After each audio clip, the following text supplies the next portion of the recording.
Nigel Farage had made a huge announcement that changes a lot for the UK. In today's video, we will dive into exactly what, whilst also going over all of the latest news from up and down the country. But first, hit the like button and subscribe to the channel and join our fast-growing community. Just a quick one to say we have new Stuck Farmer t-shirts available on our store. Go grab them now. They are available at britishstand.com or check the link in the description. Nigel Farage has said the Trump administration is unhappy about the Labour government handing the Chagos Islands over to Mauritius. Speaking on live TV, he said, "I've been very unhappy about the surrender of British sovereignty over the Chagos Islands. Unhappy for lots of reasons, one being, of course, that the Chagosians themselves don't want it to happen. They want to go back and live in those islands under British, not Mauritian rule. But I had a feeling right from the very start, what would happen if we got a different American president after the elections on November 5th, and I was very pleased today that the Speaker called me for an urgent question immediately after Prime Minister's questions. So Mike Waltz, a former Army colonel, he's in fact the first ever Special Forces soldier to be elected to Congress in Washington. Mike Waltz has been made National Security Advisor by Donald Trump, obviously subject to Senate approval, but I can't see a problem. And he wrote to Secretary of State Blinken under Biden in 2022, when this process of handing over the islands was begun, unbelievably by the Conservative Party, unbelievably by James Cleverly.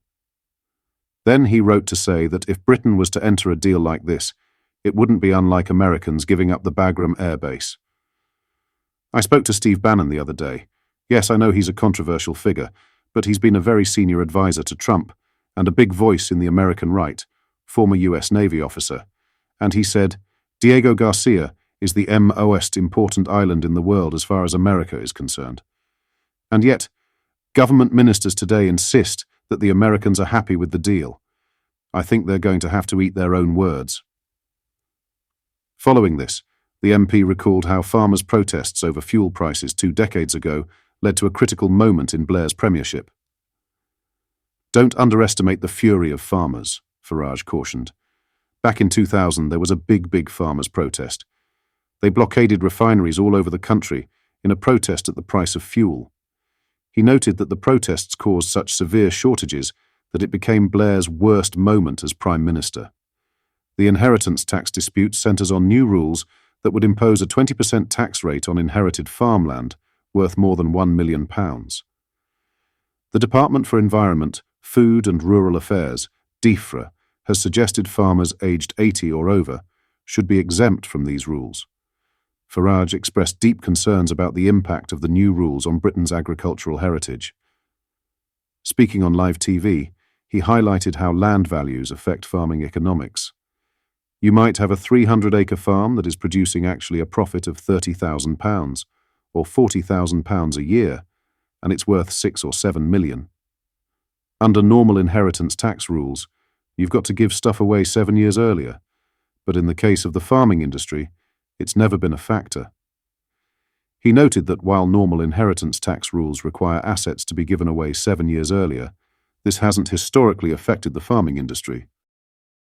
In some other news, Treasury has deleted a disgraceful post on X, which was slammed by Conservative and Reform MPs for misleading the British public about national insurance. The post in question claimed that the new Labour government has stuck by its pledge to not raise taxes on working people. However, Chancellor Rachel Reeves confirmed that national insurance would indeed be hiked for employers during her autumn budget last month. Earlier this month, the Treasury's X account posted, "Last week we committed to protecting working people in the budget. This is why we are not increasing the basic, higher or additional rates of income tax, national insurance of VAT. Click below to find out what we are doing to support working people." Included in the post was a link to the government's explanation of how their policies will potentially benefit workers. This sparked outrage online and led to backlash from Tory MPs, who urged the Reeves to clarify that national insurance was in fact raised last month. Over the past week, this anger was clearly heard by the Treasury, as the post is now deleted. Reacting to this U-turn, Reform MP Rupert Lowe praised the post being taken down, but called for a correction from the Chancellor. He posted on X, Positive news. Following our pressure, this disgracefully misleading post from Treasury has been deleted. Now, where is the correction and apology? National insurance did increase. I wrote to Rachel Reeves demanding a correction, and have just done so again. Shadow Chancellor Mel Stride MP also hit back at the misleading post and urged Labour ministers to be doing it again. The Conservative MP said, "It is right that the Treasury have taken down their misleading post on the Chancellor's national insurance hike. Given this response, I hope all government ministers will now correct the record accordingly." Following the budget announcement, the rate paid on national insurance contributions by employers will rise from 13.8% to 15%. As well as this, the current tax threshold of £9,100 will cut to £5,000 from April next year. Both the hike to the national insurance rate and the lowering of its threshold for bosses are part of Rachel Reeves's funding plans. Permanent Secretary James Bowler wrote to Stride to outline why the post was taken down. Bowler explained, "The post was linked to taxes of working people and, as such, the reference applied to national insurance contributions levied on employees. Nonetheless, for the avoidance of any doubt, the post has been taken down. I assure you we take seriously how HMT content is put into the public domain." Lastly, King Charles and Prince Harry's ever-distant relationship is always in the back of the monarch's mind, a royal biographer has claimed. As the King celebrates his 76th birthday, his bond with California-bound son Prince Harry remains frosty, with the Duke so far having failed to share a birthday message for his father on social media. The King was honoured today with a special gun salute, taking place in Green Park and the Tower of London to mark the occasion. Analysing the relationship between Charles and Harry, there are very sound reasons as to why the King has remained distant from his son. It could change. It could all change. But for now, he's got cancer, and everyone's trying to keep his stress levels down. Defending the King's decision, it's noted that the Duke clearly has a lot to unpack, but the royals don't need to have the conversation now.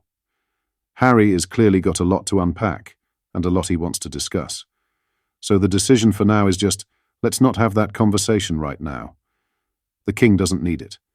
The main problem for Harry is he's suing the government.